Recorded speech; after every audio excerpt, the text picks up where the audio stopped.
విద్యామూర్తులకు నమస్కారం.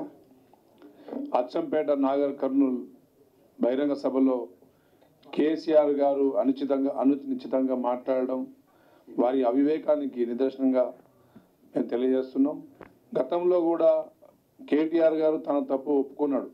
నా అహంకార పూరితమైన మాటల వల్లనే ఈరోజు అధికారాన్ని కోల్పోయినామని చెప్పేసి మళ్ళీ మరి మతి తప్పి మాట్లాడే పరిస్థితులు మళ్ళీ కేటీఆర్ గారు అవలంబిస్తున్నారు. ముఖ్యంగా కాంగ్రెస్ పార్టీ అధిష్టానం మెప్పుతో ప్రజలు 4 కోట్ల ప్రజల ఆకాంక్షతో రేవంత్ రెడ్డి గారు ముఖ్యమంత్రి అయిన మాట వాస్తవం. రేవంత్ రెడ్డి గారికి ప్రజల్లో ఉన్న ఆదరణ ఎంత చిన్న వయసులోనే దేశంలోనే ముఖ్యమంత్రి అయిన మరి వ్యక్తిగా అనేక యువకులు, మహిళలు, అదేవిధంగా రైతులు ఏ విధంగా ఆదరించారో ప్రజల్లో మీ మీడియా ద్వారా తెలిసిన విషయమే.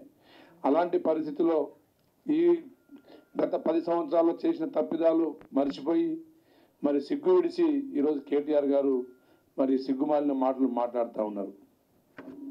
కేసీఆర్ గారు చట్టసభలో ప్రజాస్వామ్యాన్ని గత 10 సంవత్సరాలు ఎక్కడ ప్రజాస్వామికంగా సభ నడిపించిన దాఖలాలు లేవు. అదేవిధంగా కేసీఆర్ గారు సెక్రటరియట్కి వచ్చి ఒక రోజు కూడా కనీసం సెక్రటరియట్లో